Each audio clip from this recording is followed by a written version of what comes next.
नमस्कार दोस्तों, स्वागत है दोस्तों। आप देख रहे हैं study with Heman YouTube channel. तो दोस्तों, सीजी बोर्ड यानी कि छत्तीसगढ़ माध्यमिक शिक्षा मंडल रायपुर द्वारा आपके असाइनमेंट नंबर 5 जारी कर दिए गए हैं।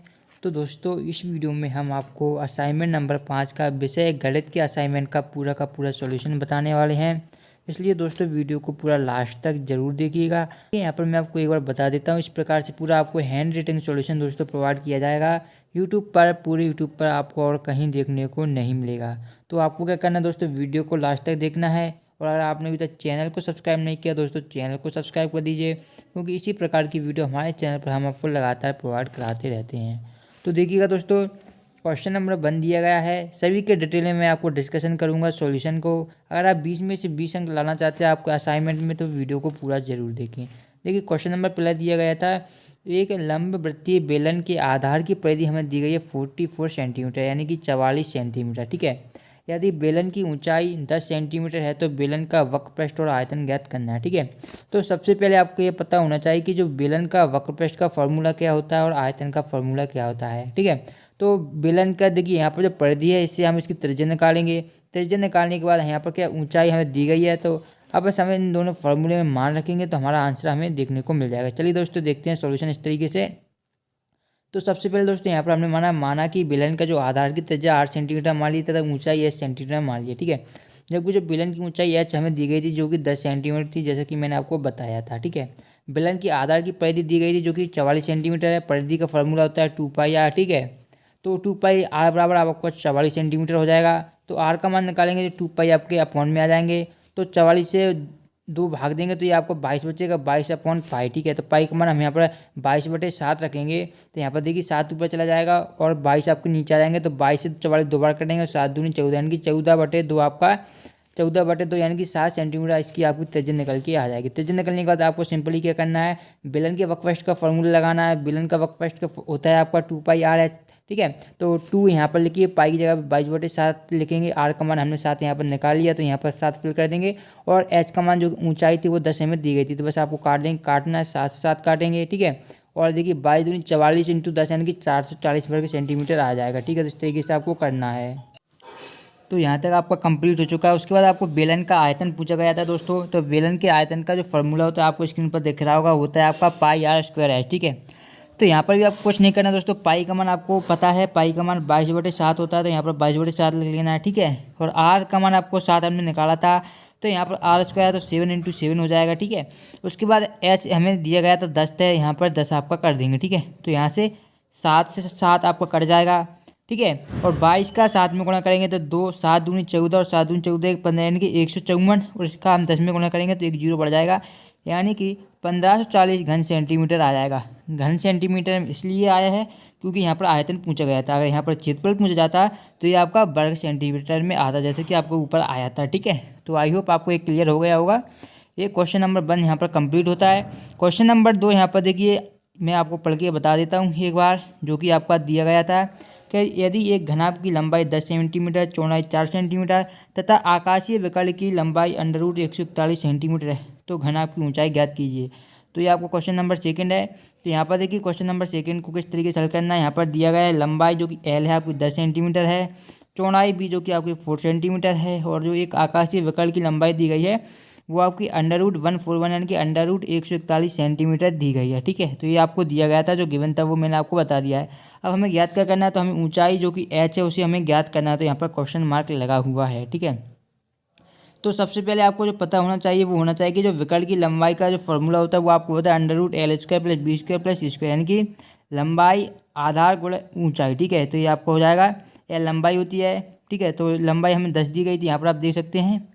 ये आपकी लंबाई हो जाएगी L, B आपकी चौड़ाई हो जाएगी, और C आपका क्या हो जाएगा, ऊंचाई हो जाएगी। ठीक है, तो 10 का स्क्वायर + 4 का स्क्वायर + C², यहाँ पर विकर्ण की लंबाई आपको दी गई थी √141। ठीक है, तो ये आपका √141 हो जाएगा। यहाँ पर हमने मान रख लिया 10 का स्क्वायर 100, 4 का स्क्वायर 16 और C का स्क्वायर C²। ठीक है, यहाँ पर √141 प्लस इनको हम जोड़ देंगे 100 + 16 तो 116 + C²।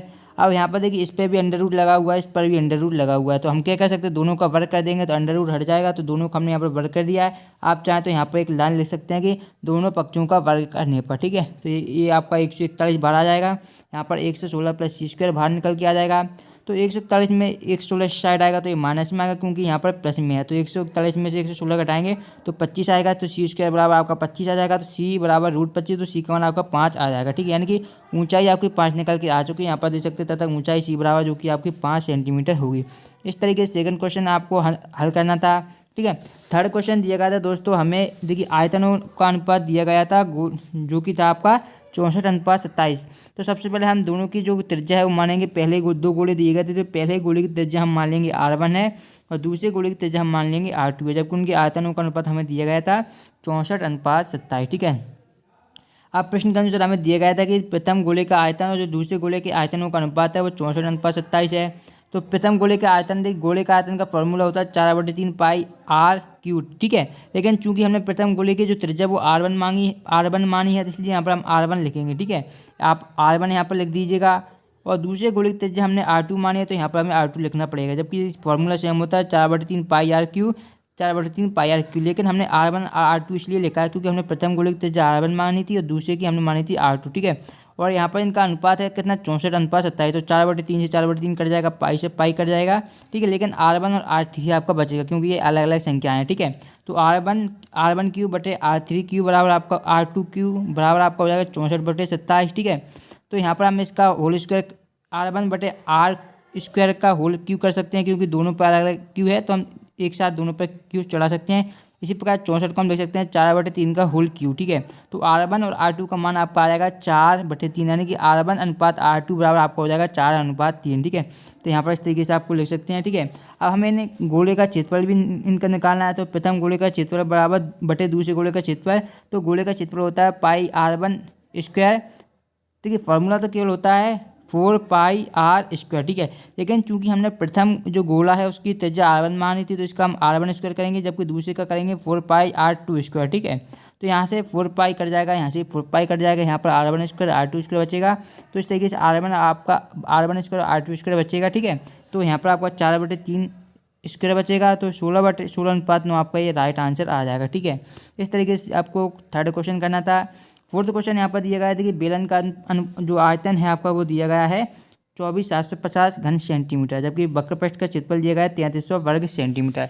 ये आपको दिए गए हैं। ठीक है, तो देखिए जो बेलन का आयतन होता है पाई r² होता है तो ये आपका है 24,750। ठीक है, जबकि जो बेलन का क्षेत्रफल होता है वक्रपृष्ठ का क्षेत्रफल होता है वो होता है 2 पाई r। तो ये आपको 3300 दिया गया है। ठीक है, तो समीकरण 1 इसे मान लिया हमने, इसे समीकरण हमने 2 मान लिया। ठीक है, अब क्या करेंगे दोस्तों, समीकरण 1 को समीकरण 2 से हम भाग देंगे, यानी कि समीकरण 1 में 2 का भाग देंगे।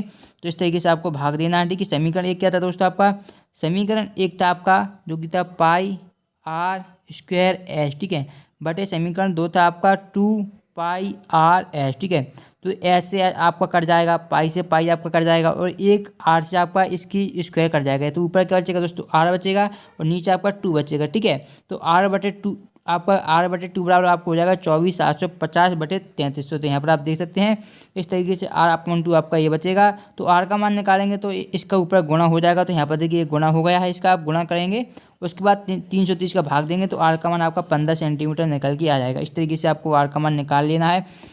जब त्रिज्या हमारी निकल आती है तो हम किसी का भी मान निकाल सकते हैं। तो समीकरण 2 में हम r का मान रख देंगे। तो यहाँ पर समीकरण 2 दिया गया था 2 पाई r/h बराबर 3300।